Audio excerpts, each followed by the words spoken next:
हूं आपका दोस्त राजा पांडे। बिहार में शिक्षा बहाली होना शुरू हो गया। तेजस्वी यादव जी शिक्षा बहाली करवा रहे हैं नीतीश कुमार जी के अगुवाई में। शिक्षकों की बहाली में पूरे भारत से लोग शिक्षक बहाली में आएंगे, अपना अपना भागीदारी निभाएंगे। पहले बात हुआ कि बिहारियों के लिए 10 लाख बहाली लेके आएंगे, लेकिन जब 1 लाख शिक्षक की बहाली होती है तो बाहर से भी लोग आकर के इसमें फॉर्म अप्लाई करेंगे और बीपीएससी का एग्जाम देंगे, जो कि टॉप लेवल पर होता है। बीपीएससी जो पास करेंगे बीपीएससी वही शिक्षक बन सकते हैं। लेकिन जब एग्जाम हुआ, पास हुए, तो बड़ा ही घोटाला हो गया। बीपीएससी के एग्जाम के बावजूद ही शिक्षा बहाली में बहुत बड़ा घोटाला हो गया है। क्या घोटाला है, कैसे हम कह रहे हैं कि घोटाला हो गया है? आखिर कितने लोग बिहार से शिक्षक के बहाली में सेलेक्ट हुए हैं और कितने लोग बाहर से हुए हैं, सारी बात पूरे विस्तार के साथ में बताएंगे। वीडियो में अंत तक बने रहिएगा, तभी आपको बात समझ में आएगी हमारी।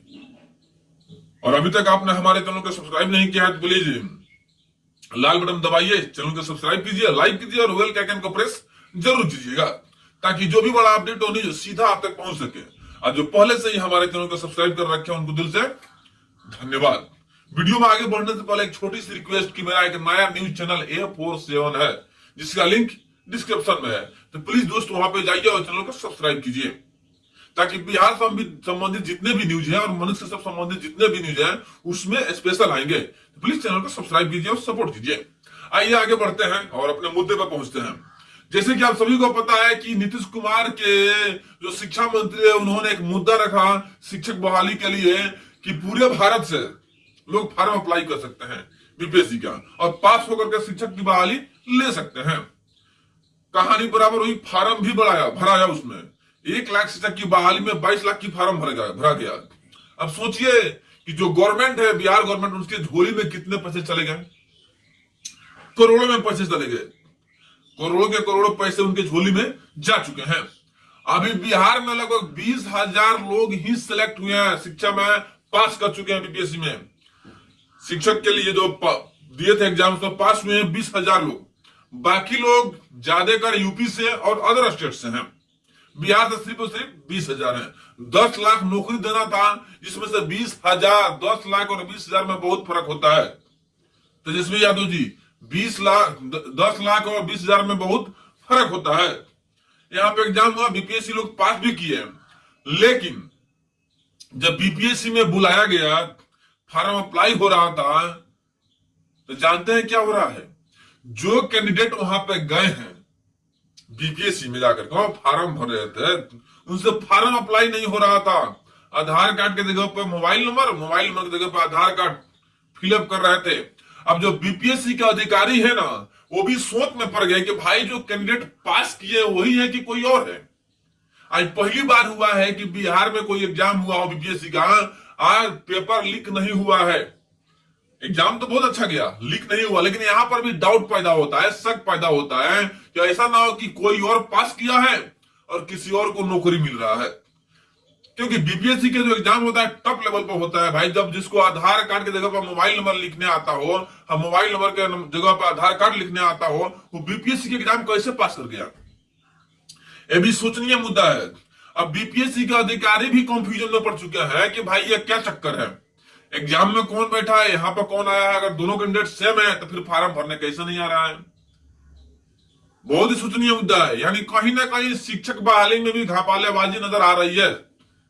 यानी परीक्षा पास कोई और करेगा और मेरिट लिस्ट में नाम किसी और का आएगा, जैसे कि सदियों से होते रहा है बिहार के बहालियों में।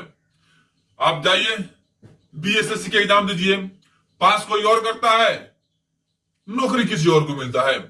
बिहार की नौकरी के यही हालात है, पास आप कीजिएगा, नौकरी किसी और को मिलेगा, पैसे की बल पे। यानी करप्शन पूरे के पूरे बिहार में पड़े हुए हैं। ईमानदारी से नौकरी बिहार में मिलना ही संभव नहीं है।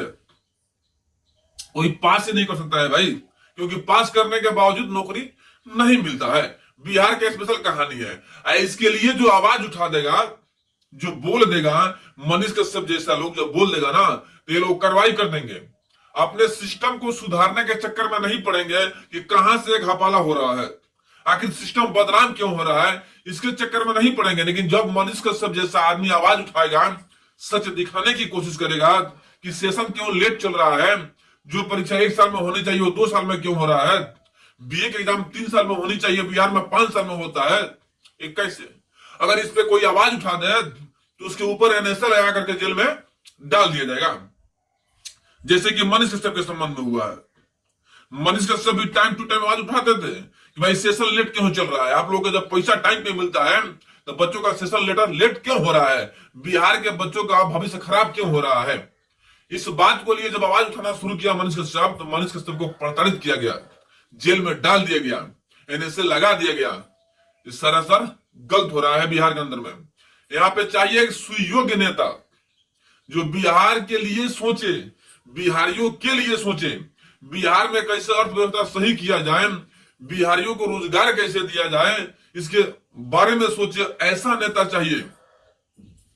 आप तेजस्वी यादव कौन से नेता है आपको भी पता है कि जातिवादी वाले बात करते हैं। नीतीश कुमार कौन से नेता है आपको भी पता है कि दल बदलू नेता है, कुर्सी के लिए कहीं भी जा सकते हैं, किसी के साथ कंप्रोमाइज कर सकते हैं। यही नीतीश कुमार है। जब इलेक्शन पड़ता है तो तेजस्वी यादव के बारे में क्या क्या बकते थे, महागठबंधन के बारे में क्या क्या बकते थे, लेकिन कुर्सी प्राइम मिनिस्टर बनने का जब खुमार चढ़ा, सपना चढ़ा, तो उसी महागठबंधन के साथ में गठबंधन कर लिया, तेजस्वी यादव से हाथ मिला लिया, इंडिया अलायंस महागठबंधन बनवा दिया। नीतीश कुमार का श्रेय होता है इस पे, महागठबंधन बनने का श्रेय नीतीश कुमार का है ही है। इंडिया अलायंस पूरे भारत में घूम घूम के कितना ढिढोरा पीटे और पार्टियां बनवा दिया, लेकिन अभी भी हुकुम के क्या खुद लेकर बैठे हुए हैं, क्या बकते हैं क्या नहीं बकते हैं। बिहार के लोग को भी कंफ्यूज करके रखे हैं।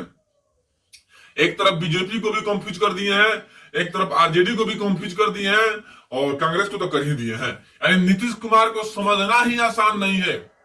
सबके लिए हुकुम किया क्या नीतीश कुमार बन चुके हैं। लेकिन अब की बारी जितना घोटाला हुआ है ना, घोटाला जितना हुआ आपकी बारी शिक्षा बहाली को लेकर के, जो भी लाभार्थी हैं वो बख्शेंगे नहीं। आज जब आएगा ना इलेक्शन, विधानसभा का इलेक्शन, तो औकात दिखाएंगे जरूर, क्योंकि बिहार में सरकार बदलना जरूरी है। अगर सरकार को बदलेंगे तभी समाज बदलेगा, बिहार सुधरेगा। ये बरसों से जो आ रहा है ना सिलसिला राजतंत्र का, उसे खत्म करना जरूरी है।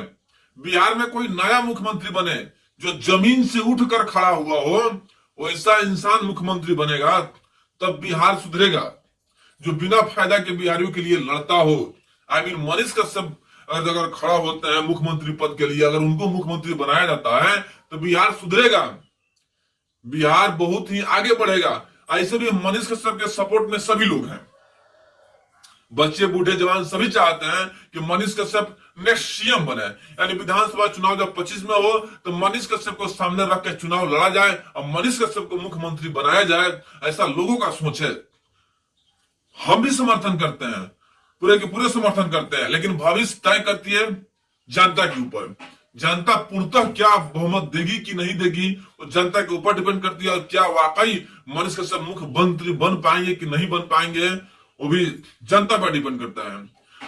बाकी जो हम लोग का है, एक हम गेस कर सकते हैं, अपना जो बात है स्टेटमेंट है उसका हम नहीं रख सकते हैं। बाकी इन सारी बातों पे आप लोग क्या सोच रखते हैं, शिक्षा बहाली में कितना गद्दारी हो रहा है, कितना घोटालेबाजी हो रहा है, इस सब में क्या सोच रखते हैं। शिक्षा को मजाक बनाकर रख दिया गया है बिहार में, इसके बारे में क्या सोच रखते हैं कमेंट में बताइएगा जरूर।